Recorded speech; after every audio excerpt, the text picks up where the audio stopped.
Hello दोस्तों, नमस्कार। हमने कल तक पढ़ा था कि खेती करने के लिए फसल को तैयार करने के लिए मिट्टी को तैयार किया, हमने बुआई की। उसके बाद में हमने खाद और उर्वरक डाला। अब खाद और उर्वरक में हमने अंतर तो पढ़ लिया था, लेकिन खाद के लाभ, ये टॉपिक हमारा पीछे छूट गया था। उसमें मेन टॉपिक ये है कि खाद से हमें खेती को, जमीन को क्या लाभ मिलता है। तो पहला ही इम्पोर्टेंट लाभ है वो मिट्टी की जल धारण क्षमता में वृद्धि होना। इसका कारण क्या है कि छोटे छोटे जीवाणु जीवाणु जो होते हैं, जब खाद मिलती है तो वो जमीन में एक एक दूसरे से गति करते हैं। जब गति करते हैं तो वो जमीन भुरभुरी है और सरंध्र हो जाती है। जमीन की केशिकाएं होती है, वो जब खुल जाती है तो जमीन भुरभुरी हो जाती है। भुरभुरी होने के कारण मिट्टी जल को ज्यादा सोखती है और उसमें जीवाणुओं की संख्या बढ़ने लग जाती है और मिट्टी के गठन में सुधार आ जाता है। इसी कारण ये माना जाता है कि उर्वरक की तुलना में खाद ज्यादा उपयोग में ली जाती है और खाद के 4 लाभ है। और अगला हमारा टॉपिक है जो कल हमने शुरू नहीं किया था, आज शुरू करेंगे, सिंचाई।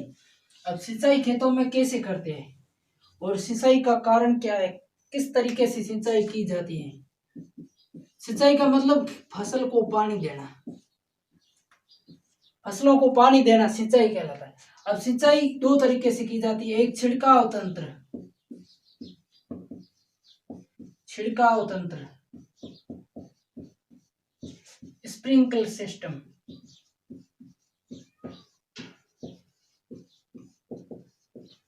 अभी छिड़काव तंत्र क्या होता है, आपने देखा ही होगा। हमारे यहाँ पर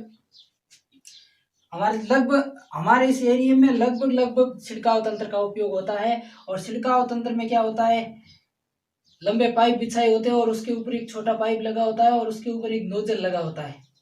और ये नोजल, जब पानी का प्रेशर बढ़ता है तो नोजल घूमता है और जिससे फसल के ऊपर पानी बरसात की तरह, जैसी बरसात हो रही है उस तरह से पानी गिरता है।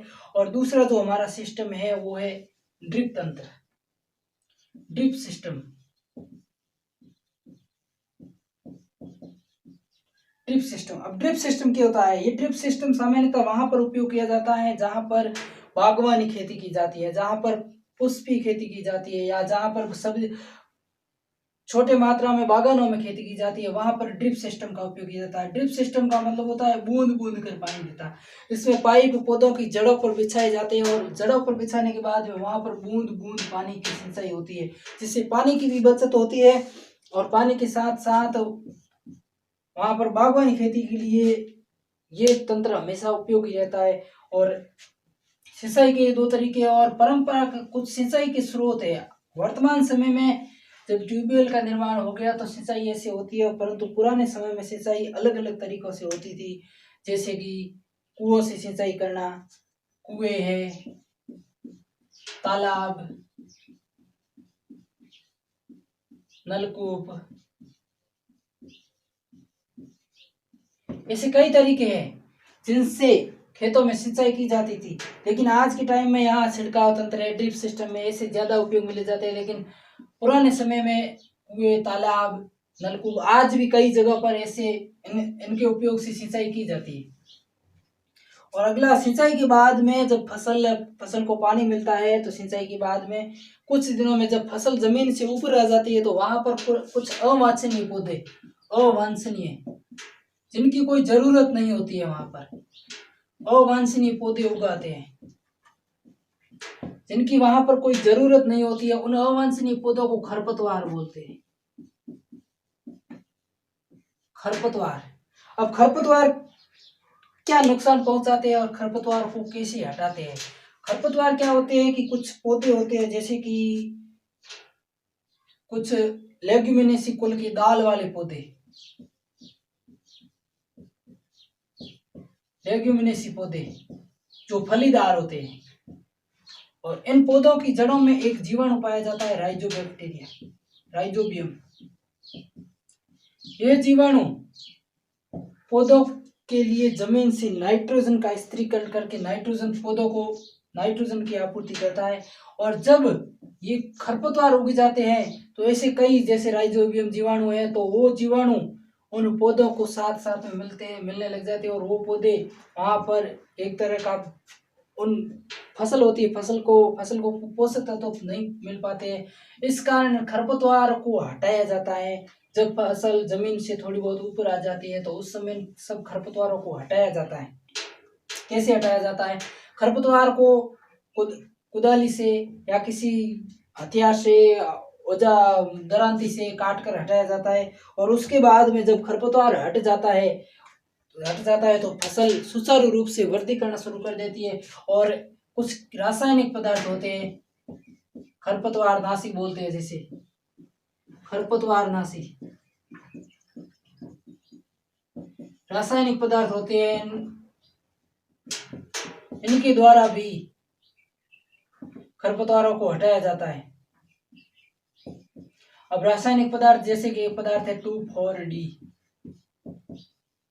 अब इसका उपयोग कैसे किया जाता है? ये स्प्रेयर के माध्यम से पौधों पर छिड़का जाता है, जिससे फालतू के जो बिना काम के जो पौधे होते हैं वो सब मर जाते हैं और मरकर वो मिट्टी में मिल जाते हैं। और जब ये खरपतवार नाशी का उपयोग करते हैं उस समय हमेशा ये ध्यान रखना चाहिए कि ये मानव स्वास्थ्य के लिए हानिकारक होते हैं।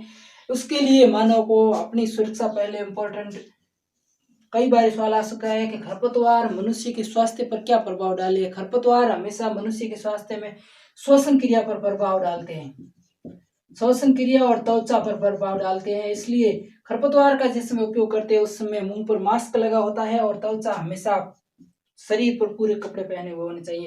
यही कारण है कि खरपतवार नाशी शरीर में क्या हानि पहुंचाते हैं, त्वचा और श्वसन को हानि पहुंचाते हैं। और खरपतवार के बाद में जो अगला हमारा टॉपिक आता है वो है कटाई। खरपतवार करने के बाद में फसल बड़ी हो जाएगी, बड़ी होने के बाद में फसल की कटाई का टाइम आएगा। अब कटाई सामान्यतः फसल जब पककर तैयार हो जाती है तो सामान्यतः कटाई दरांती के माध्यम से की जाती है, दरांती के माध्यम से की जाती है। और दरांती के बाद में जब ज्यादा मात्रा में फसल होती है तो वहां पर एक मशीन होती है हार्वेस्टर। हार्वेस्टर के माध्यम से कटाई की जाती है। हार्वेस्टर एक मशीन होती है जो फसल को जमीन से काटती है। और हार्वेस्टर के साथ में थ्रेसिंग मशीन होती है। थ्रेसिंग मशीन जो फसल पककर तैयार हो जाती है, काटने के बाद में थ्रेसिंग मशीन उससे अनाज को अलग करती है। और एक कंबाइन मशीन होती है जो थ्रेसिंग और हार्वेस्टर का मिक्स रूप होती है। कंबाइन जो थ्रेसिंग और हार्वेस्टर का मिक्स रूप होती है उसे कंबाइन मशीन बोलते हैं। और कंबाइन मशीन के द्वारा भी फसल को काट कर उससे अनाज अलग किया जाता है। और एक अगला अगर एक टॉपिक शब्द आता है विनोइंग। विनोइंग क्या होता है? आपने देखा होगा फसल जब थ्रेशर के द्वारा फसल अनाज अलग कर दिया जाता है उसके बाद में फसल को फटक कर अलग किया जाता है। फटक कर अलग करना, फटकना। विनोइंग का मतलब होता है फटकना, मतलब जो अनाज लेने के बाद उसके अंदर थोड़ा बहुत भी कोई कचरा बचता है तो उसे फटक कर अलग करना विनोइंग। बाद में एक शब्द आता है कटाई पर्व।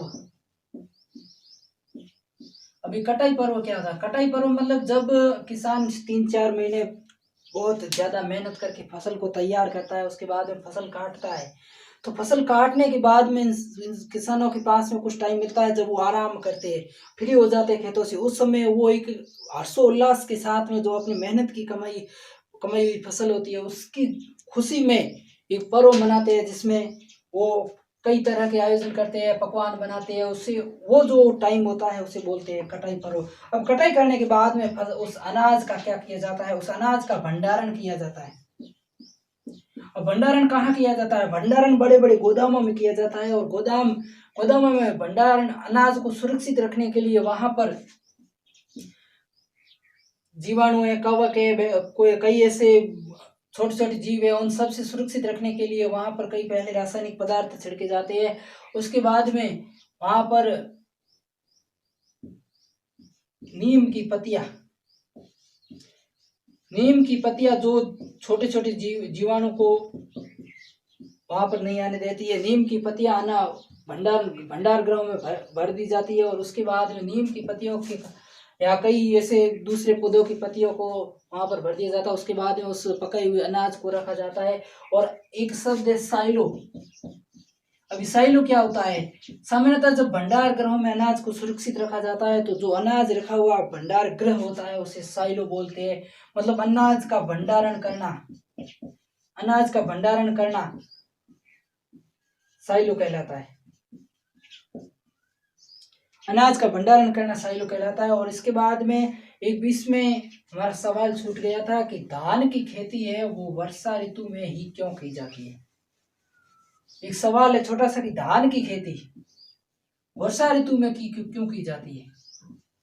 क्योंकि धान की खेती वर्षा ऋतु में इसलिए की जाती है कि धान का जो पौधा है उसको पकने में 90 दिन लगते हैं और 90 दिन ही वो पौधा पानी के अंदर रहना चाहिए, इसलिए पानी की ज्यादा आवश्यकता के कारण यह खेती वर्षा ऋतु में ही की जाती है। और इसके साथ में ये थी हमारे अनाज की खेती। और एक लास्ट में छोटा सा टॉपिक है पशुपालन। पशुपालन से भी हम खेती का मतलब होता है किसी चीज का, किसी अनाज या किसी चीज की प्राप्ति करनी जिससे गुजारा चल सके। और पशुपालन से पशुओं से दूध दही घी इन सब की प्राप्ति भी एक पशु खेती कहलाती है। पशुपालन भी एक खेती करना कहलाता है। तो दोस्तों हमारा ये पहला जो पार्ट था फसल उत्पादन एवं प्रबंधन, इसमें हमने फसल का उत्पादन देखा, फसल का प्रबंधन कैसे कहते हैं, फसल को बड़ा कैसे करते हैं, उसमें क्या क्या किया जाता है वो सब हमने पढ़ा। और अगली क्लास में हमारा जो दूसरा टॉपिक है वो हम लेंगे सूक्ष्म जीव मित्र एवं शत्रु। तो यहाँ तक अगर कोई समझने में दिक्कत आई है तो प्लीज कमेंट करके जरूर बताएं। और उसके साथ में ही ये हमारा आज का टॉपिक खत्म।